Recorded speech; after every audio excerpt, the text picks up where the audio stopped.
good to see everybody. This is kind of loud. It's resonating, isn't it? Yeah, just that. I think it's too loud. So it's the reverb from the microphone. Is that better now? You still here? Okay. Okay, you can. Okay. Good. That's better. Yeah, I think so. Yeah, we're good now.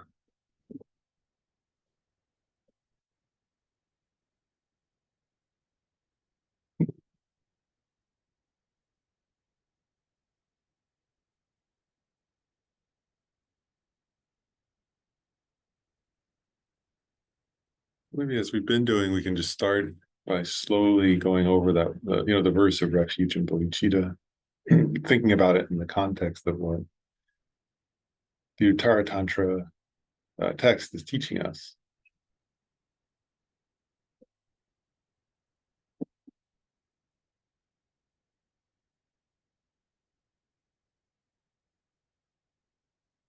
In that context, right, that first starts with, I go for refuge until I'm enlightened to the Buddha.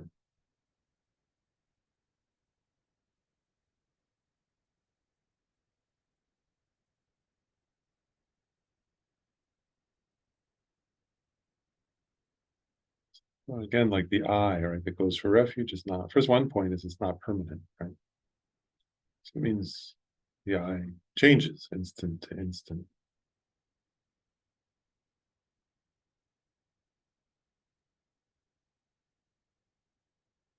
So as the Uttara Tantra teaches, right, since this I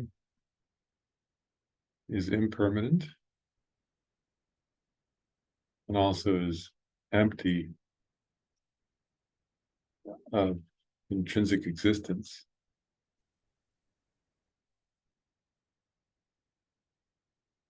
then its nature is Buddha nature. It means it has the potential to become a Buddha.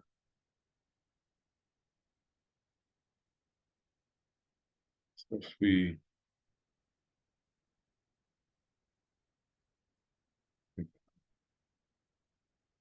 So that I within it has Buddha nature, so it has a substantial cause for Buddhahood. So we have to connect that I with the cooperative conditions to allow that Buddha nature to manifest Buddhahood.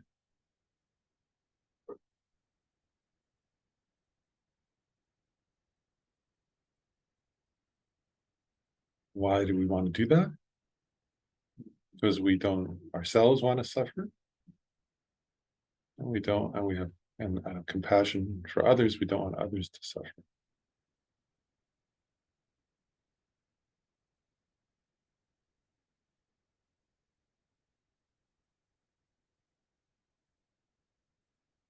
And this constantly say, I go for refuge to Buddha. In particular, we can think about the actual refuge of our own future Buddhahood.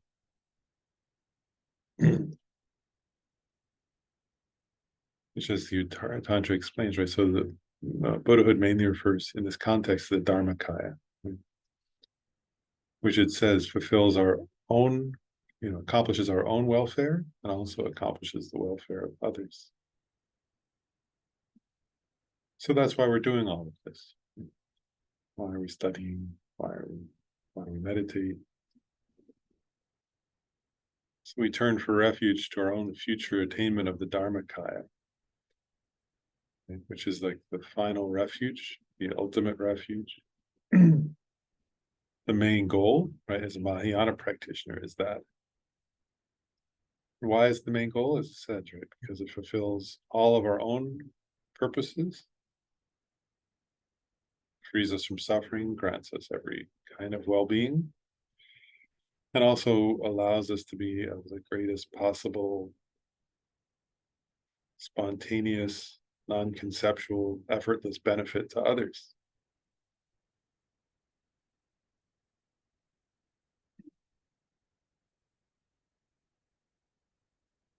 Like the purpose of my existence is like that, right? To become Buddha in order to accomplish the welfare of myself and others.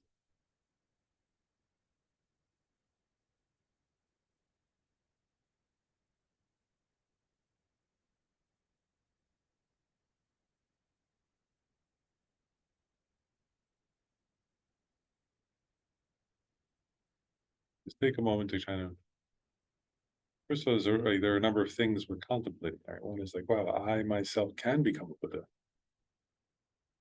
as the Uttara Tantra explains, right? Like it's possible for me to become a Buddha.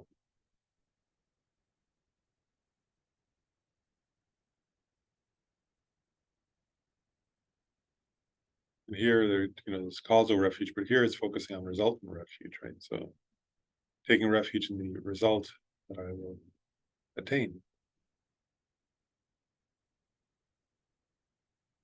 which is an actual final refuge, right? Is a refuge from all kinds of suffering for myself, and also a refuge from others suffering, from the continuation of others suffering, because I become a refuge for them.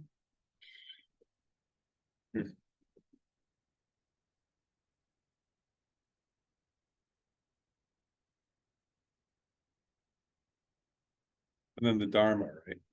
So in this context, the Dharma is mainly the paths and the cessations, cessations of the causes of suffering, and the paths of realization, right? Especially of the Arya paths, like realization of emptiness.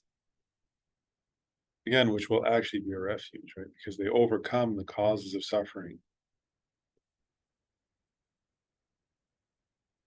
in my mind.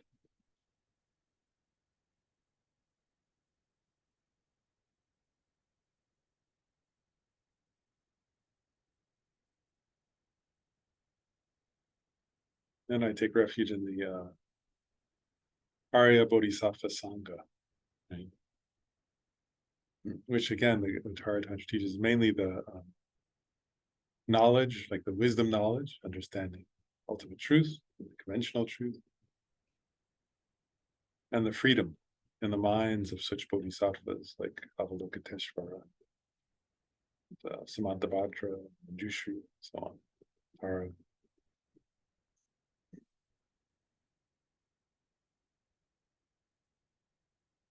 into my own eventual becoming such a bodhisattva.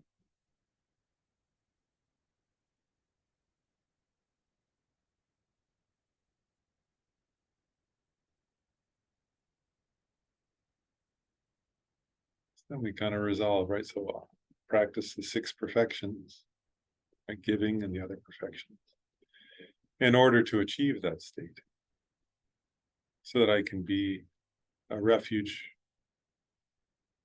to myself and to others.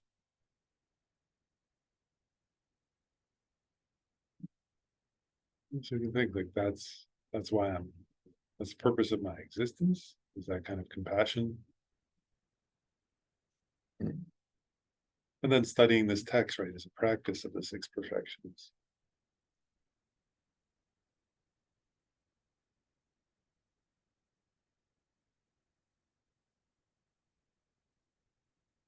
Acquiring and contemplating about it is a practice of the perfection of wisdom. To the extent that we concentrate while we study it, it's the perfection of concentration. When we make effort at it, that's the perfection of joyous effort. There are certain parts that are difficult to understand, and we're patient as we make effort at understanding them. That's the perfection of practicing perfection of patience. If it's done with bodhicitta.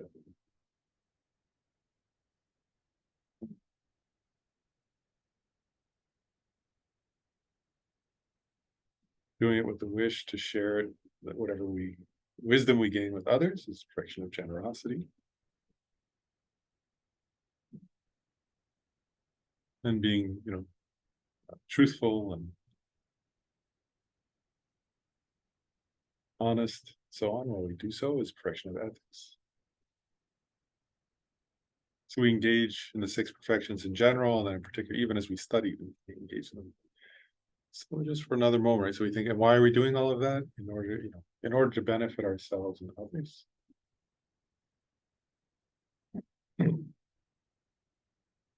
Particularly in order to achieve Buddhahood for the welfare of all beings.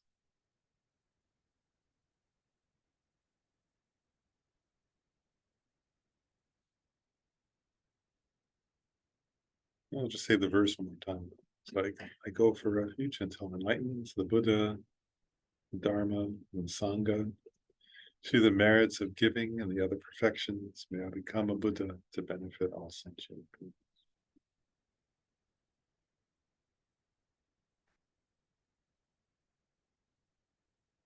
So much to contemplate, isn't there? This text, remarkable text. So, for those who are following in the actual text, we're on page 4. So we're at the, we're kind of finishing up the section on refuge now, right? Because the first 3 Vajra, or 7 Vajra points in the text, the first 3 are the Buddha jewel, the Dharma jewel, and the Sangha jewel. So we've kind of covered those, and then we get into the Buddha. The 4th Vajra point is the Tathagata essence, the Tathagata Garbha, the Buddha nature, we call it in English, which isn't really, it's funny, Buddha nature isn't really an accurate translation of any Tibetan term or any Sanskrit term. It's something that I think became popular, so we can use it, but to, Tathagata Garbha, like the seed of a Buddha. Oh, sure. Or is it not loud enough? Maybe it's I'm just. okay, is that better? Yeah. The mic is too far. That's too far. There, maybe that's better. Okay. So up to the section here in the text, it says the meaning of refuge. And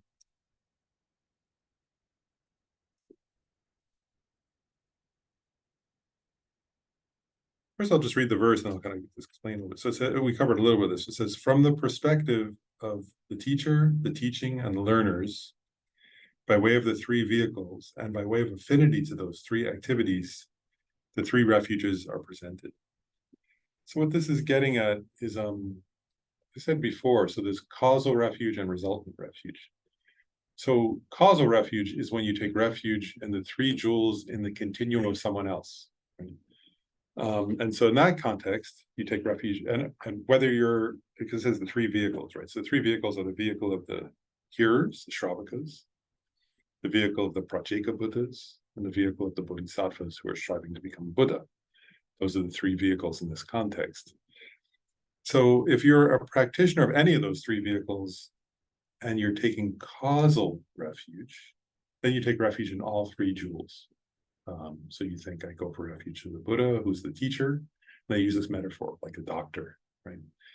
To the Dharma, which is like the medicine that alleviates the actual suffering, and to the Sangha, who are like the nurses or nurses or physician's assistants or whatever, who help out, who help us in our process, right? And so it doesn't matter if you're like a Bodhisattva or a Shravaka or a Pratyeka Buddha practitioner, you take refuge in all 3. But what this verse is saying is, when you're thinking about resultant refuge, right, which is different, there you're taking, so the causal refuge, you're taking it refuge in somebody else's achievement of those things and asking them, relying on them to help you progress on the path. With resultant refuge, you're taking refuge in your own future attainment of those states, those accomplishments. So where it says by way of the 3 vehicles, so what that's saying is that if you're a Mahayanist, the Bodhisattva, then your affinity is mainly that you take refuge in the Buddha jewel. Meaning your main aim is to become a Buddha, right? That's bodhicitta, right? So your main aim in refuge, when you're focusing on resultant refuge, if you're a Mahayanist, is the Buddha jewel, your final goal, what you're aiming at. They say if you're a Pratyeka Buddha, that a practitioner, right? Who Pratyeka Buddhas achieve enlightenment at a time when there's no Buddha around. That's their aspiration. They study under Buddhas, but they think, in the future, may I achieve enlightenment at a time when there is no Buddha present. So their main refuge is not the Buddha. They're not trying to become a Buddha, right? Their main refuge is the Dharma. They want to sort of internalize the Dharma and actualize it kind of at a time when there's not a Buddha present, and achieve liberation. So their main aim, their main resultant refuge is the Dharma.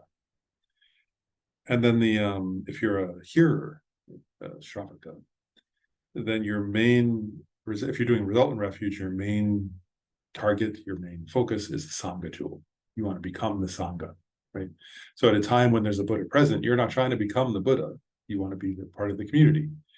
Like Shariputra and Mahamalgayana and so on. There are these disciples of the Buddha who are often, we don't have an image of that, but oftentimes when you see this image Tanka of the Buddha, there's two disciples. Those are Shariputra and Mahamalgayana. But there are many other, right? Arhats who are around the Buddha. And their goal was to be part of that community, right? Part of the Sangha of the Buddha.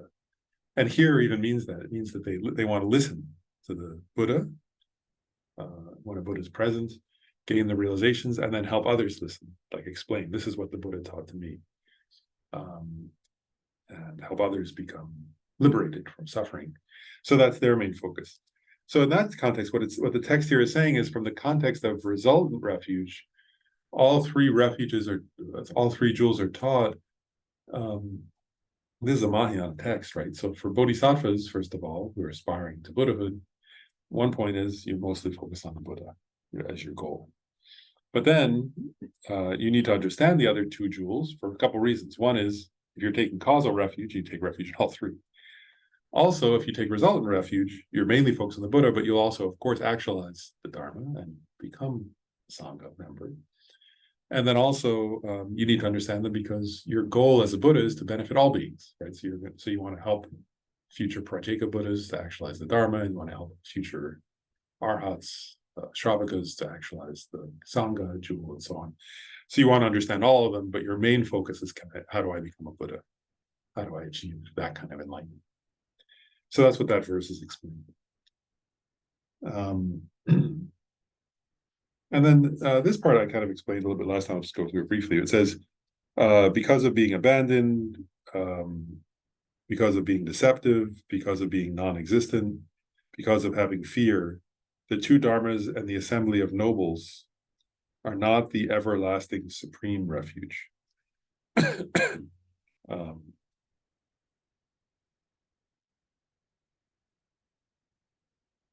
And what that's getting at is interesting, right? What that one is basically saying is that the Dharma jewel and the Sangha jewel are not the everlasting supreme refuge. The Buddha jewel is, right? That's what that verse. So the verse is giving reasons to say that. It's saying you do want to actualize the Dharma jewel, of course, and you do want to become the Sangha jewel, but they're not the final refuge. They're not the final everlasting and most exalted of refuges. That's the Buddha jewel. The Buddha is the ultimate supreme refuge. And you could say the other two jewels, to some extent, you could say that they're included within the Buddha jewel, but they're not. But there are versions of those two that are not yet the Buddha jewel, right? So they're not final. And that's why it goes through, right? Abandoned, where it goes through each one, right? I think I did this briefly last time. I'll just go through it very quick. But what is abandoned? Because of being abandoned. That means, like, the words of the Dharma jewel, right, help you on the path. But when you get, they say, the metaphor they often give is it's like a raft, right, to get across the river. Once you're at the other side of the river, you don't need the raft anymore, right? The Dharma jewel, the words of the Dharma jewel are like that. You need them to get across the river of samsara, or the ocean of samsara, you should say. But once you're on the other side, you don't need those words anymore. You've achieved the non-conceptual realization. So the Dharma, in that sense, will eventually be abandoned. Buddhahood will never be abandoned. It's the supreme final refuge, right? Then it says deceptive. What that means is that when bodhisattvas are in meditative equipoise, directly realizing emptiness, there's nothing deceptive appearing. But when they come out of meditative equipoise, they still see things dualistically, right? So their experience still has some element of deception in it. They don't believe those false appearances, but because of past imprints, because they're not yet a Buddha, they still see things in a dualistic manner. And so what this is saying is, that's a wonderful state, to be an Arya Bodhisattva who's realized emptiness directly is wonderful, but you still have some element of deception in your experience of dualism. So it's not yet the final supreme ultimate refuge of Buddhahood, who's beyond all such dualistic experiences, right? It's really praising the qualities of Buddha here, isn't it? Then it says, because of having fear. And what that means, they say, is that Arhats, right, who have achieved their own liberation from samsara, like Shariputra and so on, they still go for refuge to the Buddha, actually. Like, it's like if you look in the ancient sutras, right, the old sutras, you'll see that the arhats still turn for refuge to the Buddha. And what the author, Maitreya, is saying is, well, why do they still have to take refuge in somebody else? They still have a kind of fear, right? And that for them, there's still this kind of, and what sometimes they say in Mahayana texts is that somebody who's aimed at Pratyeka Buddhahood or their own individual liberation of arhatship is afraid also of infinitely engaging with others, right? Of engaging with others, like a Buddha has no hesitation in sort of, what's the word? Engaging with all sentient beings, even evil people, even people who are doing bad things. Whereas like, even the people who have achieved their own liberation have a kind of hesitance about engaging in samsara. For a Buddha, there's no dualistic sense of samsara and nirvana being separate, so they have no sense of fear in that way. So it's saying, are the noble ones refuges? Yes, but they're not the final refuge, right? A Buddha is the final refuge, who's totally fearless. And then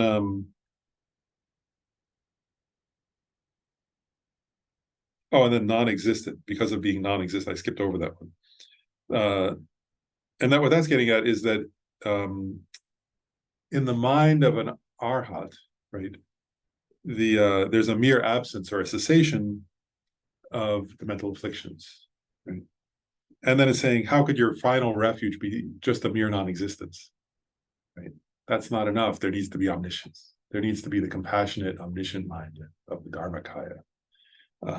That's more final. It's more exalted. It's more marvelous. So that's the final refuge. And then let's see.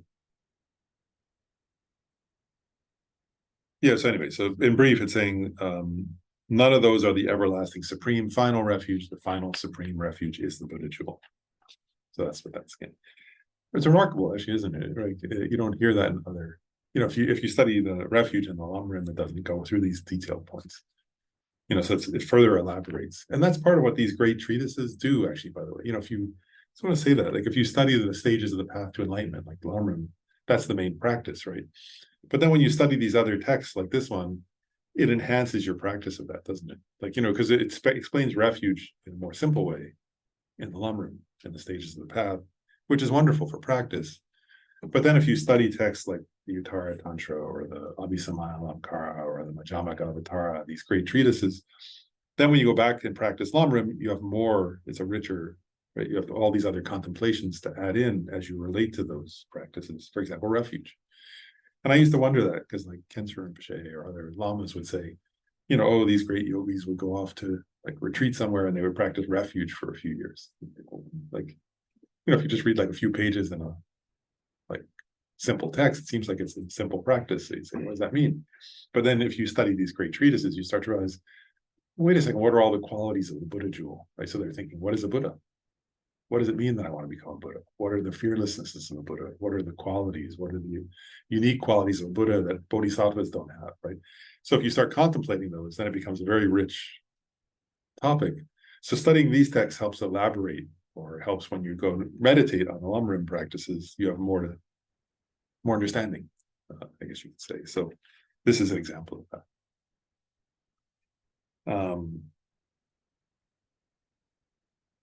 Then it says, the next verse, ultimately, the refuge of living beings is solely the Buddha, because the subduer is endowed with the Dharmakaya. The subduer is the finality of the assembly of the nobles, right? So it's saying the Buddha is the final, even the when you say assembly, it's referring to the Sangha, right? So it's saying the Buddha is the final Sangha, and the Buddha's mind is the final Dharma, right? So the Buddha embodies all of those. And you'll see some beautiful verses, if I'm not quite touching on it, where it says, there's a beautiful verse, for example, that we sometimes recite. I'm relating to Guru Yoga for a second, where it says the Guru is the Buddha, the Guru is the Dharma, the Guru is the Sangha.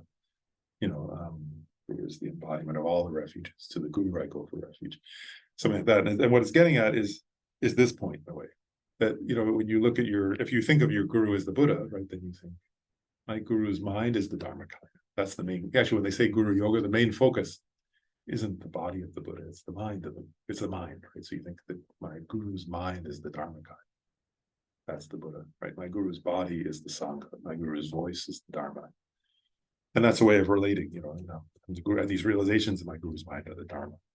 So the point there is, again, it's like the final refuge is the Buddha. The Buddha embodies all of those, the refuges.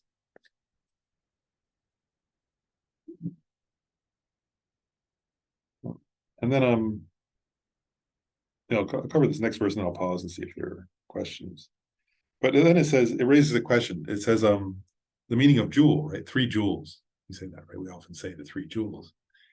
And jewel in Sanskrit, they say the 3 ratnas, right? Or in Tibetan, it's kunchok. If you ever, sometimes there are people named kunchok, it means jewel. You'll meet a Tibetan person named kunchok sometimes. It means the ratna or jewel. It's the meaning of that word. And in Tibetan, the word kunchok, if you translate it literally, it means rare and sublime. That's what the word means. Like if you take an etymological understanding, I mean, it means jewel. Kunchok, you translate it into English as jewel, but if you literally did an etymological sort of one of the 2, kun and chok, it's rare and supreme or sublime.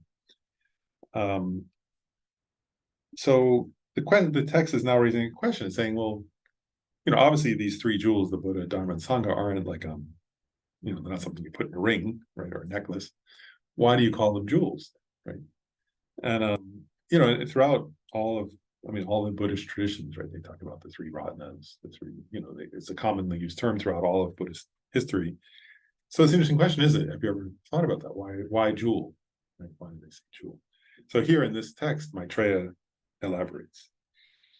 And so he gives there are 6 reasons listed. He says they are jewels because they are rarely encountered, because they are stainless, because they have power, because they are the ornaments of the world, because they're excellent, and because they are changeless. So he gives these 6 terms to justify or to explain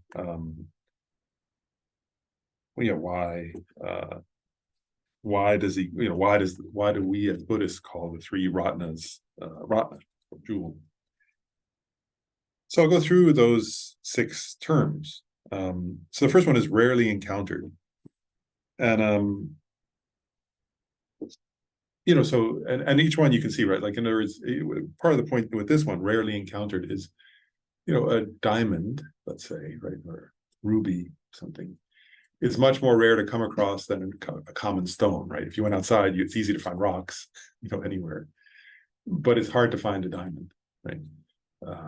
Or sometimes in these texts they'll say a wish-granting jewel, which it's like a mythical jewel, Indian kind of culture that's more precious than a diamond, that grants your wishes if you have it. Kind of like the philosopher's stone, I think, in European mythology or something. It's similar kind of idea, but say like a diamond, something like that. But so they're rare, right? And compared to ordinary rocks, a diamond is rare. Actually, in all your life walking around, just wandering, have you come across just like diamonds laying around? Not too often. You've come across lots of rocks. And so what the commentary says is, similarly, it's rare to come across these 3 jewels because coming across them requires a great deal of merit or good karma. And then it actually makes a point that's worth contemplating for all of us, which is you accumulated a great deal of good karma in past lives, which is why you're coming across 3 jewels in this life, is what it says, actually. And it says that's rare. If you look around samsara, right? If you look around, samsara, most beings never come across the 3 jewels, right, in any given time. Most beings won't ever hear of them even, right, and won't understand what they are. And so it's saying it's difficult to have the circumstances to come across 3 jewels, and that having those circumstances is a result of having cultivated good karma over many lifetimes.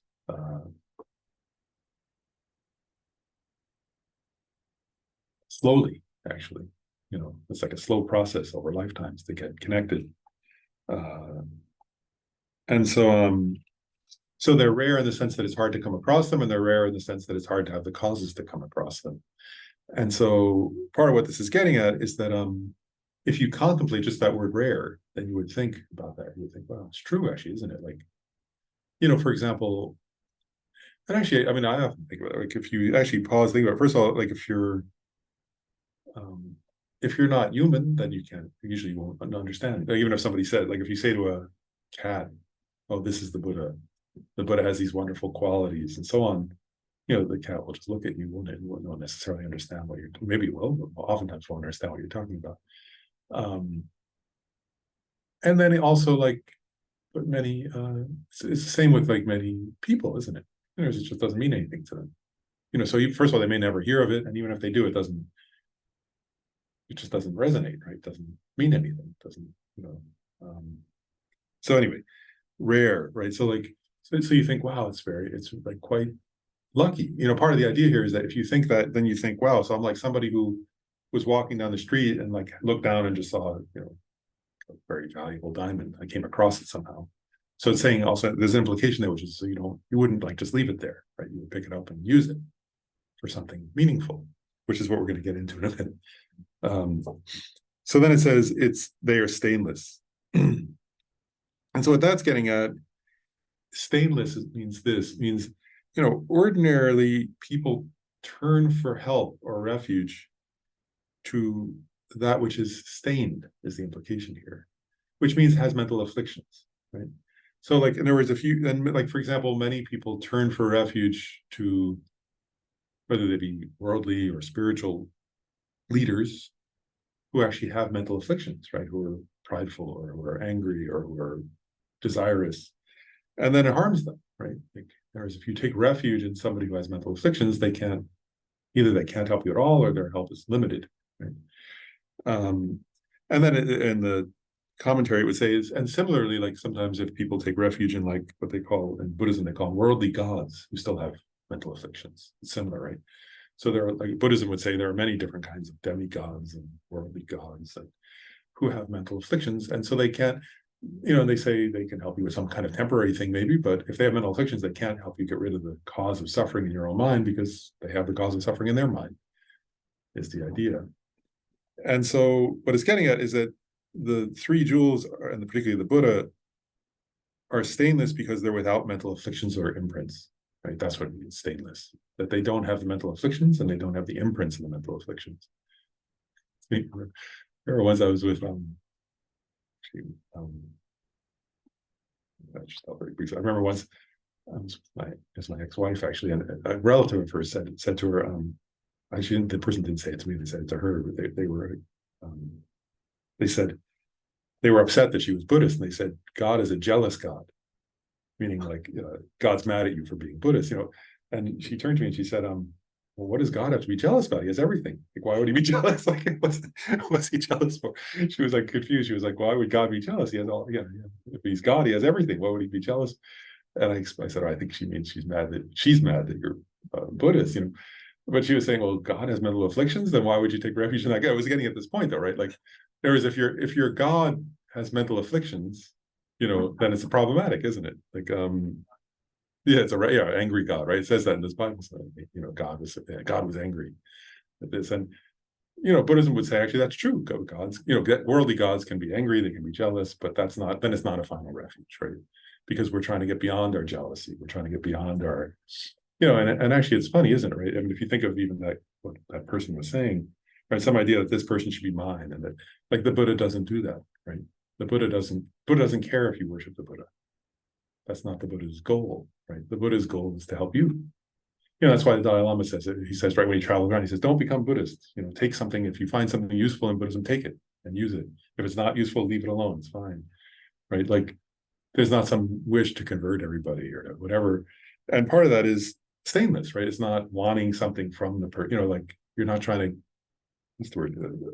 According to Buddhism, a Buddhist refuge, meaning stainless, doesn't want something from you, right? It wants something for you to help you to achieve your goals. It's not trying to get you to do something, so stainless in that sense. The refuge. They want to save you. Yeah. Whereas Buddhism isn't like that, is it? Buddhism wants to give you tools to save yourself if you want them. It's there's a difference there, isn't there? Yeah. You're welcome to take them or not. I've actually been told that you need to be saved. Right. Yeah. Anyway, yeah, it's interesting. Then the next one in the list here, because they have power. So what does power mean here?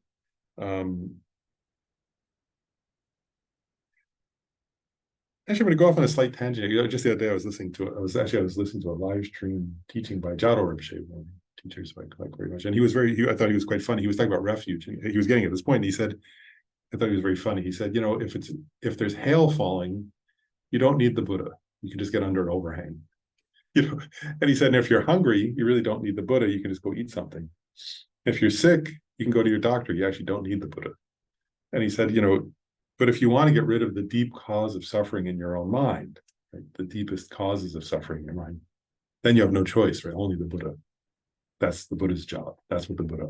If you're taking refuge in the Buddha, that's the Buddha's specialty, right? He said there are easier ways to get out of the hail, and Buddha isn't that. If you say, "Go to Buddha, please protect me from the hail," Buddha's not going to suddenly show up with an umbrella necessarily.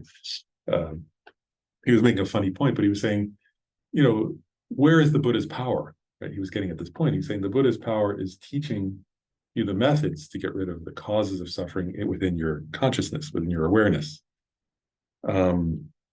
So the Buddha has the power to do that, was his point that he was explaining. In the commentary on this word power, it says, what they're getting at, I gave that analogy. If you're walking down the street and you came across a diamond, right, it would be foolish to just leave it there. You would do something with it. Or if you're out in the woods, someone came across a raw diamond or a raw ruby or something, the idea would be use it for something beneficial. So the jewel can grant wealth is what the commentary says. That's the point. And so it says similarly, and Ajahn said, he said, the Buddha is not going to give you money. That's not the Buddha's job. But I'm going off a little tangent. Anyway, one time my friend actually asked me to go visit this Lama when I was in Nepal and say hello, kind of thing. So I did. And then the Lama said, come back tomorrow. I want to give you money for that person. And I said, oh, you don't need to give money. And we had this long misunderstanding where finally they were trying to mani pills, like these blessed pills. I was like, no, she doesn't need money. No, she does need money. It's like she really needs money. I'm like, no, she doesn't need money. And we went back and forth, and finally he was like, got him out. Was like, what's wrong with you? I was like, don't you understand anything? She wants blessed pills. I know. Good. Anyway. So that you don't turn to the Buddha for those things, right? They're not. So anyway, the commentary says, just as a jewel can grant wealth, the Buddha has 6 super knowledges that give them power. And these are unique qualities of Buddha, which are the divine eye, the divine ear, clairvoyance, seeing past lives, performing miracles, and having no defilements. The most important one is having no defilements, of course. But part of the idea there is like that Buddha knows your predispositions and knows how to teach you specifically. That's the idea. Like in these 6 super knowledges, there are many points that can be explained about them. But the main point is that a Buddha, when they teach or try to help you, they can see your karma, and so they know what teaching will help you the most, and so on. And just say also, that's why it's quite good if you have, there are different, if you have the good fortune of knowing or coming across teachers who have those kinds of levels of attainment, then it's good to ask them questions of that sort of like, what teachings would be most, what practices or what retreats or what, because they can answer that in a different way than somebody who doesn't have a divine eye, who hasn't achieved those levels of realization. They can answer, anybody can answer those questions, but somebody who has a higher level of realization can answer those questions on a different level because they can see more about your karmic dispositions and so on. And so that kind of power is getting at. It's the power to understand what will help you, actually, and how to help you. Yeah, there are beautiful descriptions in some texts about those, like where in the Abhisamayalankara, it explains some about how teachers at certain levels like that, even before they're Buddha, where they can see where their disciples take rebirth, so they can sort of recognize, oh, this was my student, they achieved this level of the path, now they took rebirth here, I can go and help them. And if you read Tibetan stories, there are stories like that where sometimes this yogi will suddenly show up and say, hey, your child's the reincarnation of so-and-so, and they practice this and their explanations for that. And if they get these teachings that really help them, and parents, Tibetan culture, parents go, thank you. And here the parent would think they were crazy, of course, but in Tibetan culture, that's recognized as some people have that ability to see those kind of things. But there are teachers alive now who have those kinds of abilities, and you can ask them those questions if you have a chance. Then it says, because they are ornaments of the world. And the commentaries explain a jewel, right, is used as an ornament, right? Like people wear them, of course. And why do people wear them? Right? Like to ornament themselves. And the idea is that when if somebody's wearing a jewel, their idea in wearing it is to both, let's say, beautify and inspire joy. That was the phrase the commentary used. So that was interesting. That it beautifies a person and makes people joyful to see. And then what the commentary was saying is like, how is that like the Buddhas? And it's saying the metaphor here is that the Buddhas, if you take refuge in the Buddha, it beautifies and inspires your mind to virtue. That makes sense. So, like, in other words, that by letting yourself relate to the Buddha, be inspired by the Buddha, take refuge in the Buddha, your mind becomes beautiful, actually, and you become inspired to do what the Buddha explained, which is the path. And therefore, you achieve what they're called high, you'll see these phrases, so I thought I'll mention it, high status and definite goodness. You see those in various Buddhist texts, and that's what the commentary said. So what are those? In Buddhism, high status doesn't mean like high social standing or rich or something. High status means a good rebirth, right? It means like a good, that you'll achieve if you let yourself take refuge in the Buddha, your mind will become beautified. And through that, you'll do virtuous things and you'll achieve good rebirths. And then definite goodness means enlightenment, which is the most beautiful of all things. So it's saying the supreme ornament of the way, right? The Buddha will give you the supreme ornament, which is an enlightened mind. Is the idea here. So that's the actual ornament. Then the second to last, the fifth, says, because they are excellent, or supreme in some translations, they'll say supreme.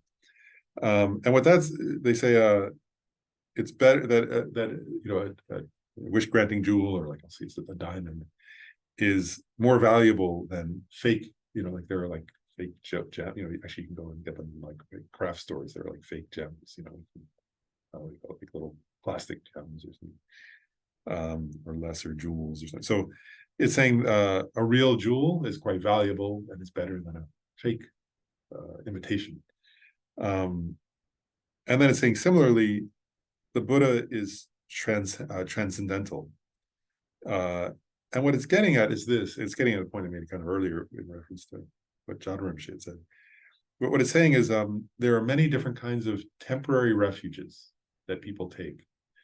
And they're not the ultimate, real, final refuge, right?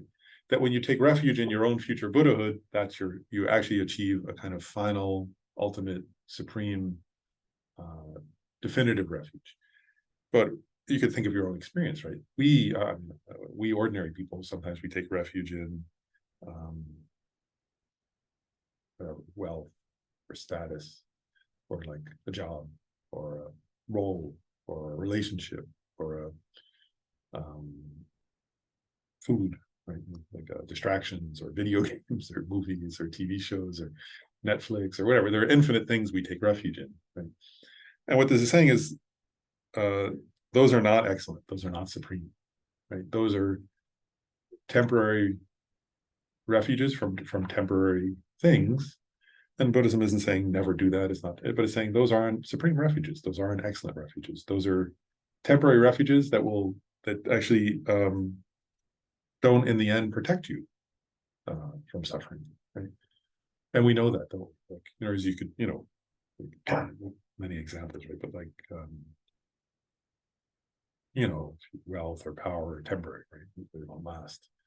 And they don't even protect, right? If you're, right, if you're quite, in this area, it's not hard to find people who are quite wealthy and wish they were dead. You know, they're miserable, totally miserable, right? Like, and then also, if you're sick, it doesn't help, right? If you have a lot of money, but you have incurable disease, it doesn't. There are countless examples. It's not hard to think of. But the point here is that if you achieve Buddhahood, it's the excellent supreme refuge, in the sense that you're then free from suffering and its causes, and from the limitations and inability to help others also. So that's the meaning of ultimate there. And then the last one is because they are changeless. And the commentaries can make 2 points about what does a changeless mean here. One is something I already kind of implied, which is the Buddha won't change in relation to possible, you know, to helping others if you praise them or if you criticize them, if you worship them or if you say they're idiots or something. Like the Buddha doesn't care, actually. Like the Buddha will try to help you regardless. And that's quite unique. One point they're making is that's rare, isn't it? To find somebody, you know, and there are examples like that. Like you know, I could think of actually many I've read of. Rebbe Rinpoche was a, you know, teacher of mine, who was 18 years, was tortured, right, in the imprisoned and beaten and all that by the communist army in China, Chinese army in Tibet. And I think he said, he didn't say this, he didn't say it this way, but he said his mind was joyful. But I asked him, why was your mind joyful? And he said, basically it was that compassion. He said, I had compassion for the jailers. I never stopped having compassion for the torturers. Right? He still thought, how can I help them? That's quite unique, isn't it? Like that's the, you know, that's the activity of an enlightened person, right? Is change just like that. So in other words, the Buddha, you know, like isn't like a jealous God who will only help people who worship them. The Buddha doesn't care about that. The Buddha wants to help you regardless. The Buddha sees you as a future, you know, sees your potential, right? And recognizes your mental afflictions are like everybody's mental afflictions. They're there temporarily, but they can be removed. So the Buddha won't abandon you if you criticize them, but it doesn't care if you make offerings or not to them, except for if it helps you. That's why, like when we make water bowl offerings, right? The Buddha doesn't the water. Obviously, it's training ourselves. Actually, they say that. Why do we offer water? And what they actually say is because we're so we tend to be so attached that it's best to offer something that we won't grasp at as mine and think that's my water, you know, I don't want to give it away or something. So they say offer thing, you know, they're actually say, why do you offer water bowls on the altar? Is mainly because we're trying to practice training ourselves to be generous and to give. You know, there was a saying like somebody was very so self-centered that they didn't like giving away anything. So the Buddhist teacher said, well, you know, like take a fruit and say, oh, here's left hand, I'm giving you to right hand. Right hand, I'm giving you to left hand. Oh, I'd like you to have this fruit here, right hand, have that. And so that way you're not losing anything. You can start there. And I said, okay, I can do that. But, you know, because they didn't want to give away, they were so miserly, they didn't want to give away anything, you know. So that's why they say water, you know, like it's something that is easy to give, you know, if you're in a place where there's not a water shortage, you know. But so so the Buddha doesn't need your offerings. The Buddha is trying to teach, you know, so we offer mandala offerings, for example, right? You just visualize. The Buddha says that's just as good. You know, like the Buddha doesn't care that you're not actually offering the universe to them. You visualize the universe in the mandala, you offer it, right? And when the Lama teaches, right, they say, Saji, that's offering the mandala, right? So you offer the whole universe. But the Buddha is not looking to receive the universe. The Buddha gave up, right? Even the historical Buddha, right? He could have been a universal monarch, they say, but he said, no, thanks, I'm leaving the kingdom. You know, he left his father's kingdom and went off, gave up everything, became an ascetic. So the point I'm making is that the Buddha doesn't need offerings, the Buddha doesn't need praise. The Buddha is changeless in that sense, that the Buddha's compassion is changeless. And then another point they make in the commentary, which we've mentioned before, is that also the Buddha realizes the ultimate truth, which is unconditioned. Right, so that can also mean changeless in the sense that the svabhavakakaya, right, the emptiness of the Buddha's mind is changeless in the sense that it's an unconditioned phenomena. And what the Buddha realizes, emptiness, is something unconditioned that's not changing instant by instant. So there are two meanings of changeless. so that's quite profound. When we say the three jewels, why, if somebody ever asks you now, why they call them three jewels? It's, well, there's 6 reasons, and then those are the 6. So maybe I'll pause there because that's the end of a section, and just see whether people, if anybody has questions, then we can just for a moment pause to see if anybody has questions. Yep. So earlier you were mentioning, forget the exact word, but the Pratyeka Buddhas, Pratyeka Buddha. the ones that come when there isn't. So would Shakyamuni be an example of that, or is that something different? No, it's different. Good question. So so I said there are these 3 different vehicles, right? So the one vehicle is the bodhisattvas who want to become a Buddha. So Shakyamuni Buddha would be an example of that. He was a bodhisattva who became a Buddha Shakyamuni. And then Pratyeka Buddha is Pratyeka means solitary. So like a solitary, and Buddha technically means awakened. So a solitary awakener is like, and what a Pratyeka Buddha is somebody who they say that they have a kind of disposition towards sometimes a little bit solitariness over lifetimes. That's like their personality over lifetimes. And they want to achieve their own liberation. So they don't give rise to bodhicitta. They don't generate the wish to achieve full enlightenment for the welfare of all sentient beings. But they have some kind of aspiration to understand the 12 links of dependent origination, as some commentaries say, or emptiness in the end. Dependent origination, emptiness.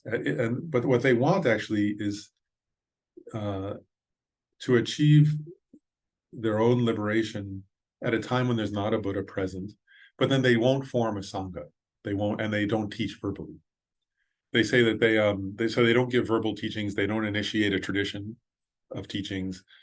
They inspire sometimes people in silence, through their presence, because they are somebody who's realized the ultimate nature of reality.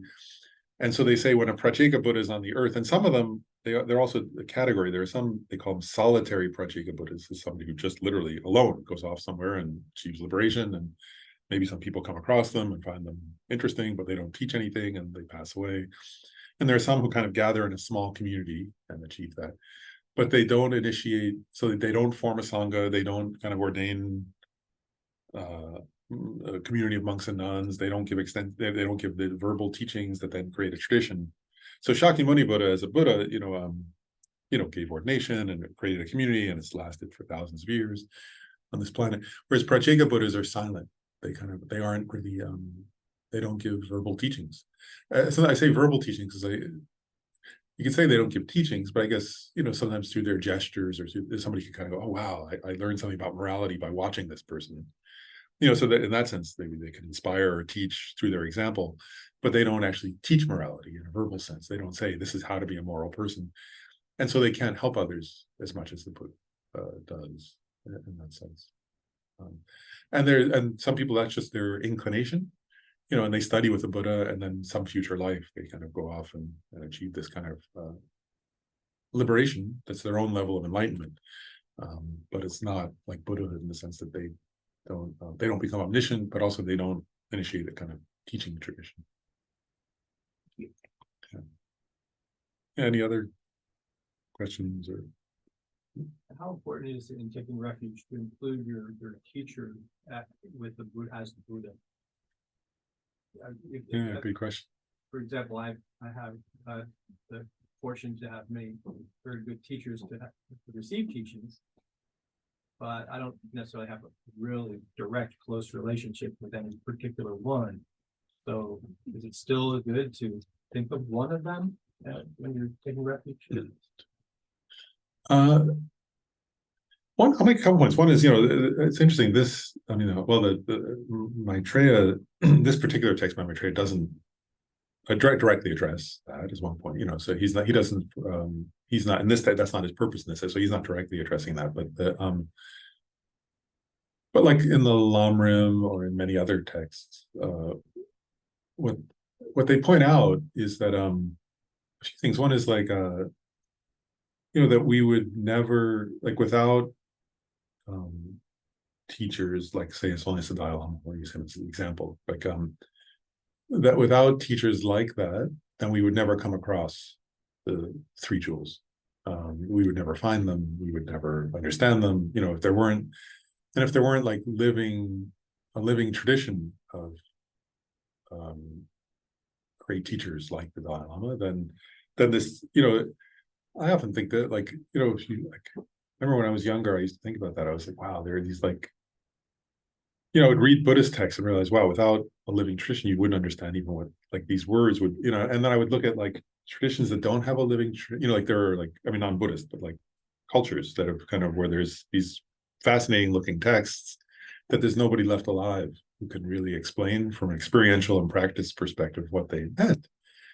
And you realize, oh, someday Buddhism will be like that. Somebody will come across some book, or something, or some tablet that says something, and they'll look at it and they'll go like, what, like some of these verses that we're studying, right? If you didn't have people and all that was left was this root text, you would say, I don't know what that means. Like, what are they referring to here? And so that it's only through like living teachers like the Dalai Lama that these teachings are alive in a way, and that we can really understand them. And so from that perspective, it seems quite helpful then to think of whether it be the Dalai Lama or some other teacher, and to think, so in the Lamrim it says that, right, that it's quite good then to think, oh, my teacher, you could say, is the representative of the Buddha, or embodies the qualities of a Buddha, or is an emanation of the Buddha. I mean, you can think of it how you want to, depending on your relationships to them, I guess you could say. But they say that it's quite beneficial, that it makes it a more living experience of the Buddha, the Dharma, and the Sangha, and that, so I think based on what it says in the Lamrim and these other texts, I think it's quite good if we can do that, and one point I'll make though too is like that, well, in your case, I think you've had experience with very good teachers, so it's like, but I guess, that when you do that, I guess in general, when people do that, that it's important to be discerning and to choose carefully, obviously not to just do that with any teacher, or something like, but with teachers like, so it's the Dalai Lama or Zopa Rinpoche or there are many other great teachers who have come to this country, for example, and great teachers in India and other places. So, but then there is some kind of I guess that a few points. One is it makes it more alive. It gives us a closer relationship to the three jewels. It allows us to kind of have a sense of what the three jewels really mean. And that and so that there's quite beneficial to do that. So I think if it's possible, it's up to the individual's mind, of course. But if it's possible to do that, then based on the Lamrim instructions, it would be quite good to do it. Does that make sense? Yeah.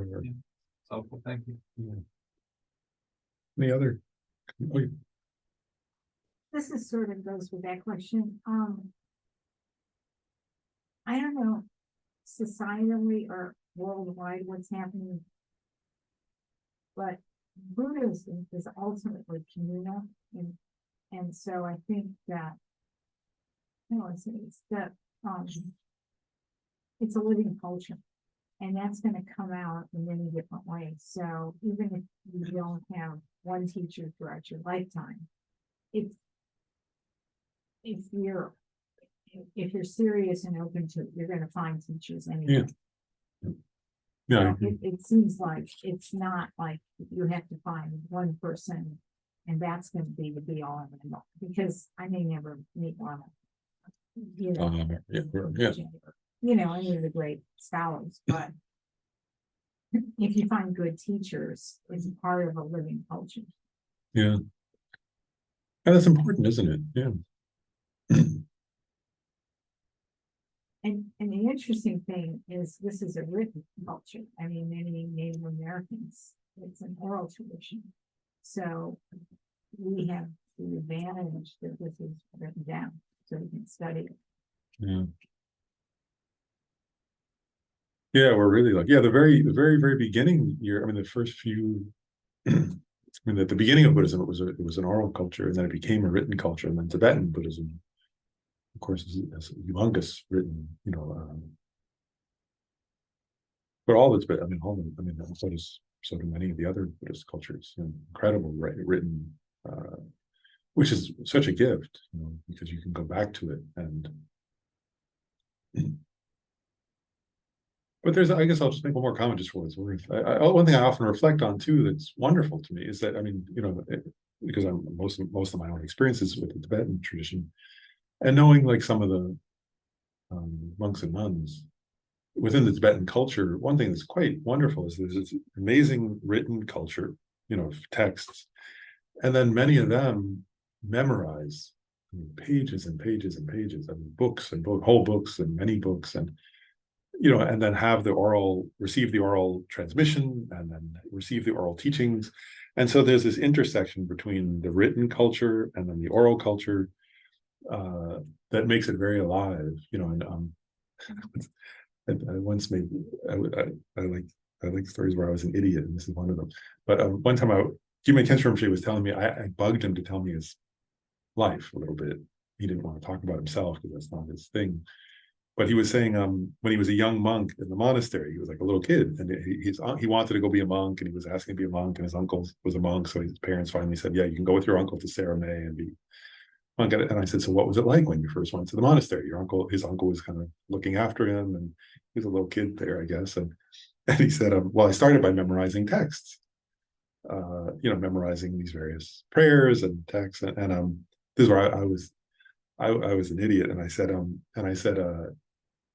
I always think of like, he's a great scholar. So I was like, oh, when did you stop studying? When did you stop memorizing and really start understanding him? So I said, well, yes. Yeah, so when did you stop studying? When did you do that? And he said, not yet. So he hasn't stopped memorizing text yet. He was well into his 80s, I guess, at that point or something. And I was like, oh, wrong question. Because I didn't understand the value, or that, this intersection between the written culture and the oral culture that they. I remember I once asked Khenpo Rinpoche, I said, well, I don't understand Tibetan well at all. Is there a benefit in receiving the oral transmission of the text that I'm studying? He said, oh, if you can, that's very helpful. And I found it to be true, actually. There's something about and it's getting at what I was getting at, that because it's relational. That's what I was like, and I was talking to a friend of mine who was like, I don't want to, yeah, he was like, I don't speak Tibetan. Why am I going to do that? And I was saying to him, I said, my experience of it is like, I remember as a kid, like my grandfather, who hadn't graduated at that point, he later went back and finished high school. He had to go to work as a kid, as a teenager, he had to go to work. He never couldn't finish high school. He was a brilliant man. And he loved reading.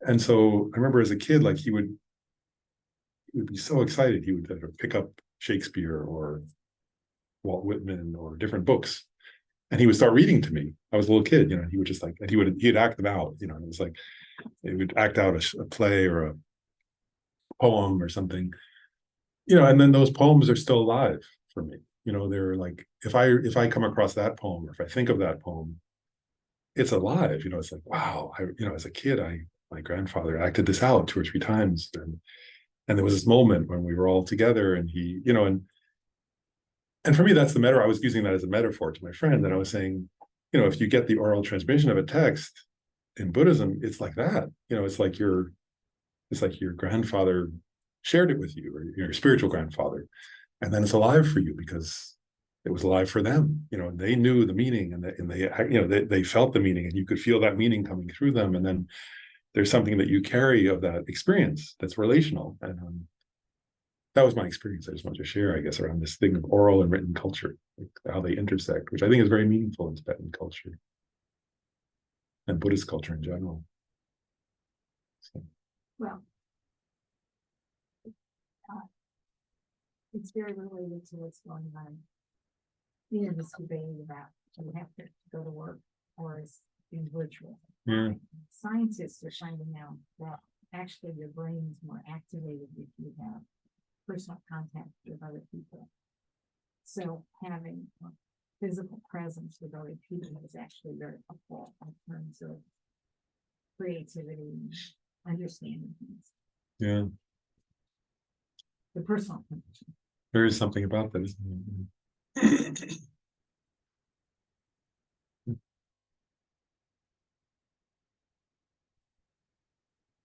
We're going to start on the next section now. So in the next section, so then it says the causes and conditions for attaining the resultant 3 joules. So now we've said, right, we want to achieve like the resultant, right? The 3 joules are the first 3 Vajra points, right? So we finished those now. No, we haven't finished them in the sense that we aren't done, but we, we finished that section of the text. Now we said we'll be done with them actually when we become a Buddha, of course. So, but it's explaining, right? Those are the goal. That's where you want to get to. And so remember the text has 7 Vajra points, right? So the first 3 are the goal, the 3 joules. The next 4 are the causes and conditions for achieving those 3. Right? So the next 4 Vajra points of this text are what are the causes and what are the conditions you need in it to become a Buddha who's realized the Dharma and who embodies the Sangha as well. So then it says, suchness withstains.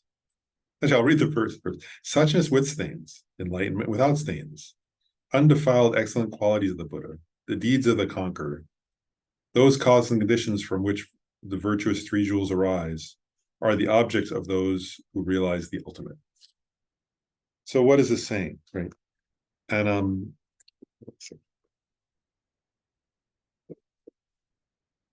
what's being gotten at here is suchness withstains is a phrase that it's being used here to talk about Buddha nature, Tathagata Garbha.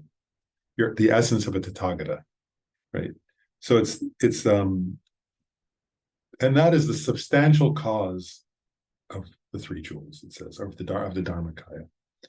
So in other words, and what is that suchness withstains? That means that's not something outside of you. That's actually stains means we have, it's referring to us, right? So we have mental afflictions, that's the stains, right? And the ultimate nature of our mind is suchness, emptiness, right? So that's our Tathagata Garbha, our essence of a Buddha, our essence of essence or seed of a Buddha. And so that's what will become a Buddha someday, right? In us. And it's why is it suchness? Because the ultimate nature of our mind is suchness, it's emptiness. Why is it with stains? Because we still have mental afflictions, right? And that's the substantial cause. What does that mean? Substantial cause is like the thing that actually becomes it. Like, so the substantial cause of an oak tree, is a acorn. It's the thing that actually becomes, then there are cooperative conditions. Like if you think of a tree, of an oak tree, I think an acorn would be the substantial cause, and then like earth, soil and sunlight and water would be the cooperative conditions. So here, the seed, in this metaphor, right, the substantial cause that is suchness withstains your Tathagata Garbha, your Buddha nature. That's the substantial cause of your eventually becoming the 3 joules. And that's the 4th Vajra point. Now, next are listed, the 5th, 6th, and 7th Vajra points are listed next. So enlightenment without stains, the qualities of a Buddha and the activities of a Buddha are the cooperative conditions that will allow your Tathagata essence to become a Buddha. And that's why it says those are the causes and conditions from which the virtuous 3 joules arise. And there is an implication there it's worth pausing to think about. What this is saying, right, is we just studied the 3 joules, which are remarkable, right? Amazing things, right? The omniscient mind of a Buddha, the Dharmakaya that achieves your own welfare and the welfare of others. So what this is saying is you already have within you the substantial cause of becoming the Dharmakaya. That's there sort of primordially. It was always there. Nothing can ever destroy it. It's within you. But how do you turn that into a Buddha? Right? What do you need to do? And what it's saying is, well, you need to achieve enlightenment. Right? How do you do that? By relating yourself to the qualities and deeds of somebody else who achieved enlightenment. Because it's not going to, you're not going to succeed in uncovering your Buddha nature by binging Netflix or by go for a hike or any of the other, there are infinite things we can do with our lives. You can go to a concert, you can whatever, you can go to work, you can dig a ditch, whatever. None of those are going to uncover your Buddha nature. What's going to uncover your Buddha nature is to go relate to, right, the qualities and deeds of somebody else who achieved theirs, because if somebody else has achieved that enlightenment, all they want, right? We already said that. What's the quality of such a person, of a being, a Buddha? It's to benefit you, right? All they want to do is benefit you. All they want to do is help you awaken, give you tools that you're free to use if you want to, right? So the deeds of a conqueror, the main deed of a conqueror is teaching. Right? That's the main activity of a Buddha. Buddha's main activity is educational, right? It's providing education to others. So how do we awaken our Buddha nature? What are the conditions? If you think of the seed, right? Like if you have an acorn, right? Actually, if you keep it in a box, it'll never, as long as you keep it in if you put it in a metal box, right? It'll never become an oak tree, right? Or if you, anyway. But if you put it, if you know the right kind of soil for oak trees and you plant it at the right depth and you water it, at the right time of year when the sun's there, then a sprout can come and then a tree, right?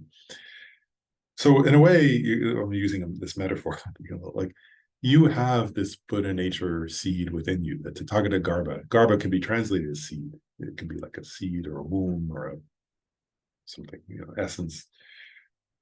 You have that within you, but you have to plant it the right place. Right? Where should you plant it?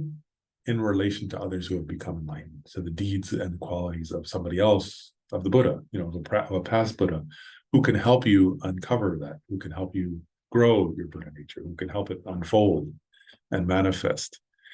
So that's what this is getting at, is that you already have the seed within you, but you have to, this is my word, plant it, but you have to put it in the right circumstances for it to germinate. That's it. And what are those right circumstances? It's relating it to the truth body and the qualities and the activities of other Buddhas, like Shakyamuni, right? So that's why we then do so if you go, so it'd be like study and practice the teachings of Shakyamuni, for example, Buddha, do the practices of Shakyamuni Buddha, and so on. That'd be what it's getting at. Then it says, and there are many synonyms that are going to come up, so I'll just keep going. These causes and conditions cannot be conceived and are solely object of knowledge of Buddhas. And it says the three jewels and its lineage are objects. Lineage here is another term for Buddha nature, right? So the suchness with, so we're getting at different, what's the word, synonyms? Suchness with stains, Tathagata essence, lineage. These are all synonyms in this text.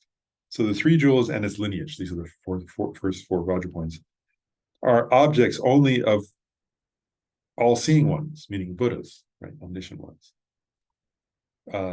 These four aspects in their respective order are inconceivable by way of four reasons.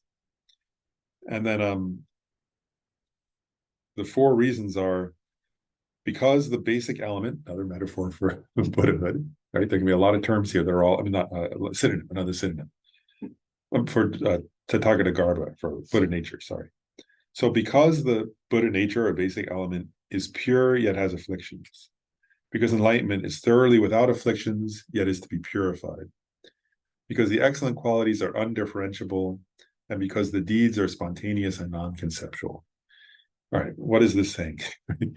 Actually, and remember what I was saying a couple minutes ago, I said, right, imagine like, and first of all, I was sort of laughing about this because I'm like, it's saying, I was laughing last night to Shayla, where I was saying, like, this is saying only a Buddha can understand these four. Only a Buddha can understand this. And there are four reasons why only a Buddha can understand this. And I was saying to Shayla, so I'm supposed to explain something that only a Buddha can understand. That's kind of funny, isn't it?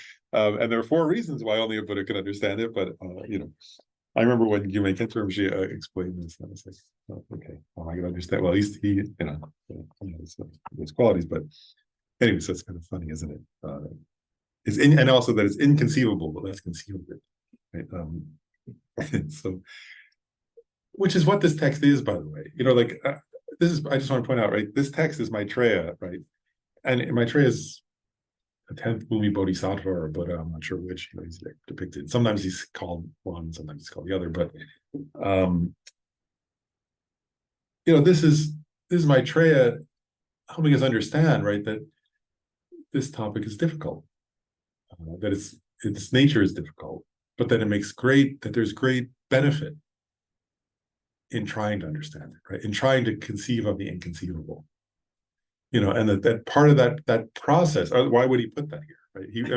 If he just thought, well, only Buddhas can understand, so let's leave it to Buddhas and never mention it, then we would never become a Buddha, right? So he's saying, if you get curious about this, then you can progress towards that. And before I get into the 4 Vajrapoints, I want to make a general point about that. You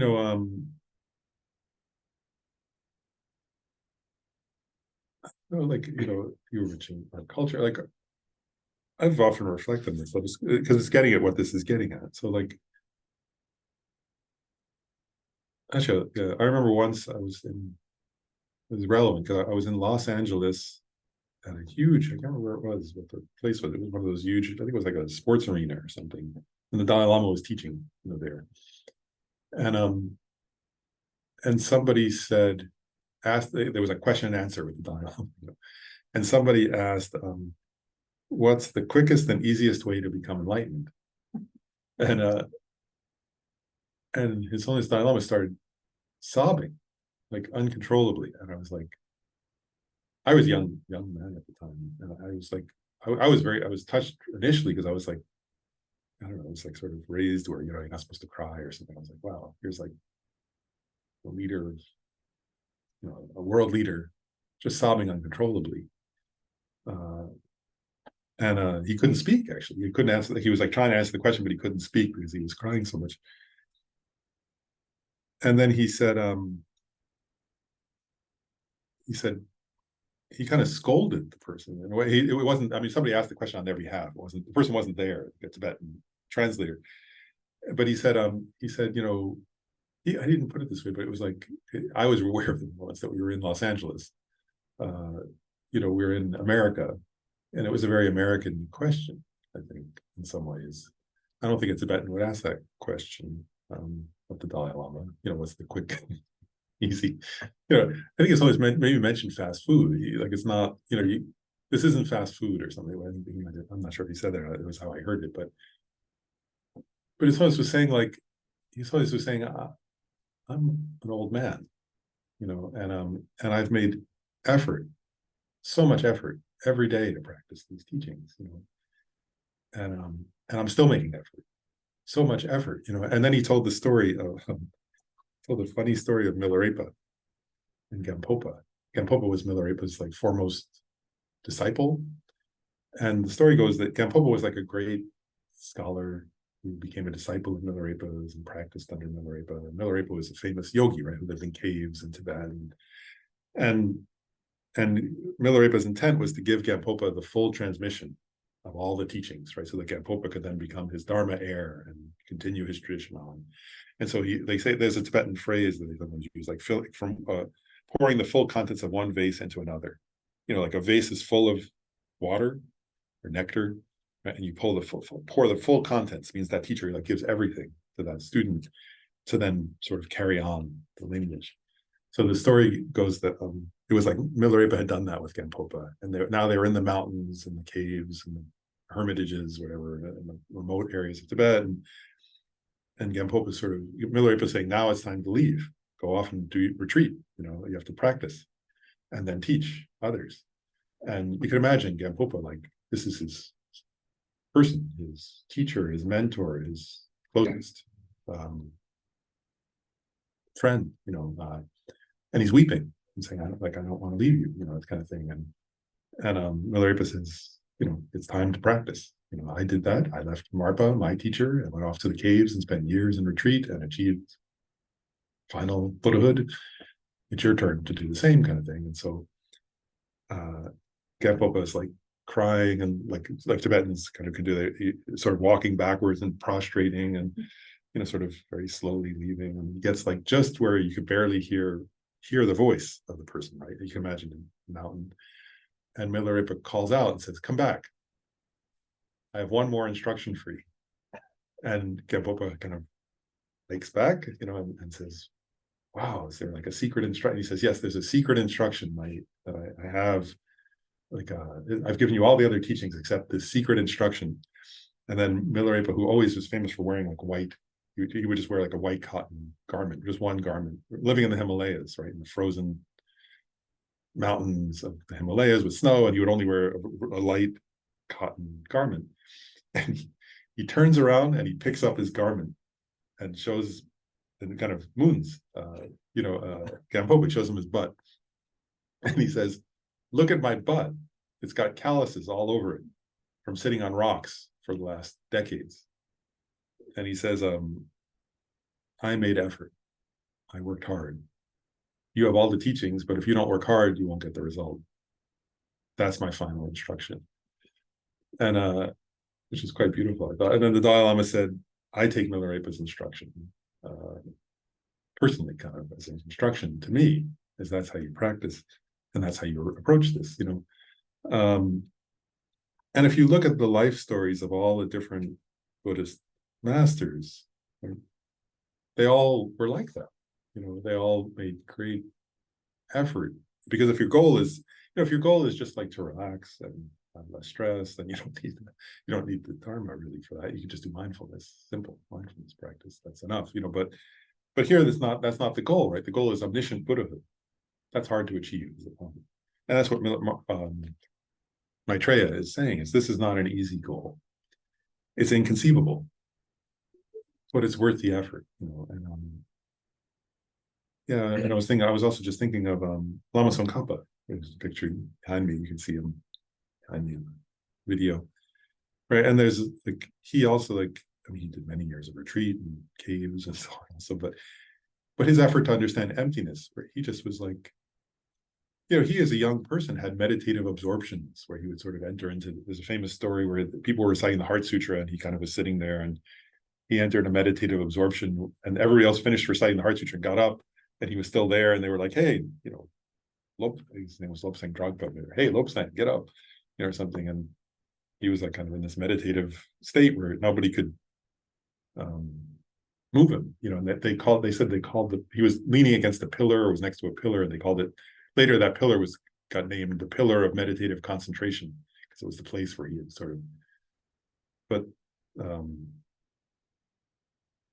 so he had some kind of realization, right? And then later he had a vision of Manjushri, and he said to Manjushri, that day when I realized that in that meditation, was that the Prasangika view, or was that the Svatantrika view of emptiness? And Manjushri said, I love Tibetan visions. They're very earthy. It's not like a burning bush, right? Manjushri said, it was neither. You didn't realize anything. That wasn't any view. That was some kind of made up thing. I don't know what that was. That wasn't, and he said, you need to study more. You need to do retreat. You need to practice. And he said, request blessings of your guru. Go back to your question. Purify your karma, collect merit, and study emptiness extensively. And eventually you'll realize the view, but you're not, you're a beginner still, and he was a great scholar at that point, but Manjushri was not impressed, it wasn't some, it was a vision, but it wasn't a vision of like, oh, and then, you have like, everything, right? It was like, go off and do effort. It was Manjushri's. And Tsongkhapa then traveled all over, he went everywhere asking every scholar, right? Like, what is emptiness? What's the meaning of emptiness? How do you understand emptiness? And he had many teachers, and they would go off and meditate for years, and they would come back and study more, and they would go off and meditate again. And it took him years and years of study and meditation to realize the view. Anyway, so I guess I'm just saying, like, this thing of inconceivable has a deep meaning. Like we could easily just look at it and go, it's funny, right? Like I said last night, where I thought I want to explain something that's inconceivable. Okay, but it's the effort that matters, right? It's trying to understand what's inconceivable. That's the process, you know, and Tsongkhapa, it was inconceivable until he realized it. Yeah, Lauren, I just wanted to say that, yeah, that was gonna be my question, but you started answering it. So, but that's quite a striking point in the text, like, because I went back and read it, it's like, okay, so he's going down, but he kind of didn't go over, like, the first line is like, the meaning of cannot be conceived. And I was just stuck there, like, but then you started explaining it. And that is quite a, yeah, and your analogy that, that, what you were talking about yesterday, and how were you going to be able to teach Mhm. that? But it's quite a striking point that, yeah, I'm still looking at it, and it's like, well, the causes and conditions for attaining Buddhahood, the meaning cannot be conceived. It's, Yeah. yeah. I don't, maybe, I'll go over the 4 points next time that are listed, but I want to say one more thing, just get to what Gabe was just getting at. Is I'll share something that I'll share something that Khensa Rinpoche said when he taught on this, and then also something in the commentary from the Sri Mali Devi Sutra on this point, but just about the word inconceivable. Because one point that Khensa Rinpoche made was, he said, inconceivable here in this context means very difficult to comprehend, or that it's inscrutable. That was another phrase that Art was translating, and said he translated what Rinpoche was saying as inscrutable. And then Khensa Rinpoche said, this is why I'm relating it back to Tsongkhapa's seeking of the view of emptiness, is Khensa Rinpoche said, this relates to the Prasangika Madhyamaka understanding of emptiness, and that there are no self-existent causes or effects, and yet at the same time causality functions. And then the Sri Mali Devi Sutra says, to understand these topics, in commenting on this exact topic, it says, to understand these things, you must be an expert in the two truths, or the two realities, the two levels of truth, conventional truth and ultimate truth. Understanding that there's no such thing, even as small as an atom, that is a functional basis of a sign habit, and yet all functionality must be accepted. And so what it's getting at is, why is this inconceivable? So Khensa Rinpoche make one point is that inconceivable doesn't mean literally nobody can ever conceive of it. It means it's very difficult to conceive of, was Khensa Rinpoche's way of explaining that point. But then what he's getting at here is, it is connected to Tsongkhapa's seeking of the view of emptiness, in the sense that the other thing Manjushri said to him was, he said, it's easy actually, to negate, like if you say, it's easy to look for the self. If you like, sometimes when you begin studying emptiness, somebody will say, like, well, is yourself on your finger? Is it on your ear? Is it on your eyebrow? Is it in your left ventricle? Is it in your, and you recognize, well, no, it's not any of those places. Like, so it's not findable under ultimate analysis. I can't find a self. Is it in your anger or your sadness or your memory? No, it's not a self. None of those are the self, right? It's easy to recognize that. But what's difficult to recognize is that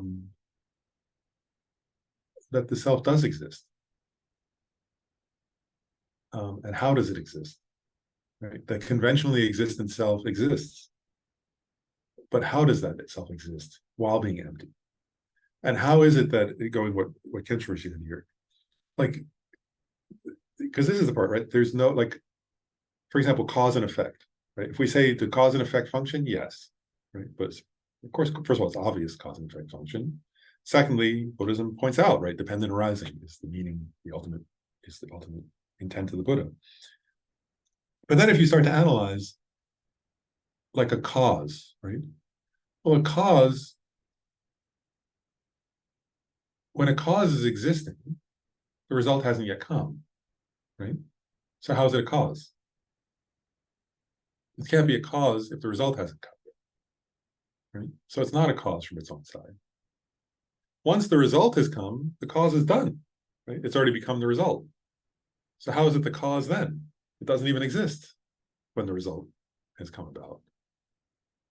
So you start to go, wait a second, how can there possibly be a cause?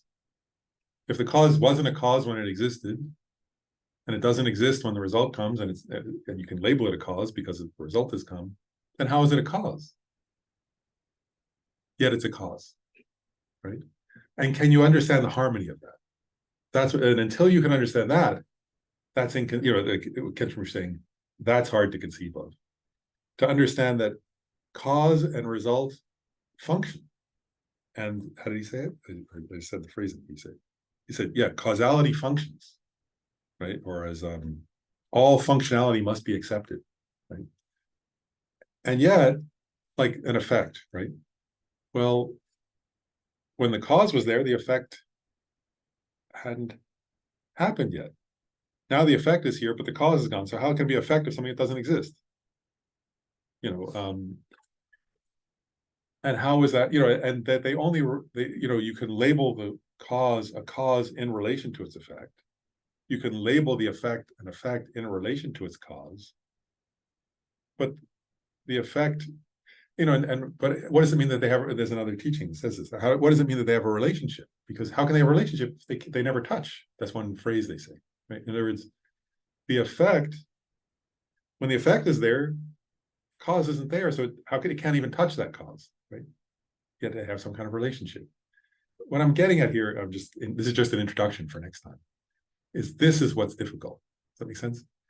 It's difficult to it's easy to refute. You could just say, well, the cause is not intrinsically a cause. Okay, that makes sense. In other words, it wasn't there when it was existing, it wasn't yet serving as a cause. Once the effect has come, it's no longer there.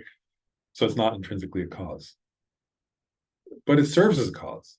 It functions as a cause, yet it's not intrinsically a cause. That's hard to conceive of. And what they're getting at is, until you understand that correctly, you don't understand the view of Buddhism, right? And if you don't understand that correctly, you won't understand these 4 points. So they're inconceivable in that sense. That's fun. I just want to say, that's fun to kind of go, okay, wow, what is that? So how does a cause and effect function? Yet there's no intrinsic cause. Right? And many Buddhist schools actually reify and say, well, there must be an intrinsically existing cause because it's too hard.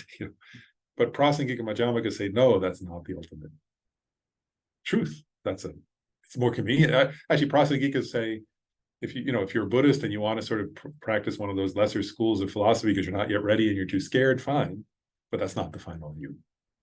And this text is from Prasangika perspective. So it's saying, this is the final intent of the Buddha.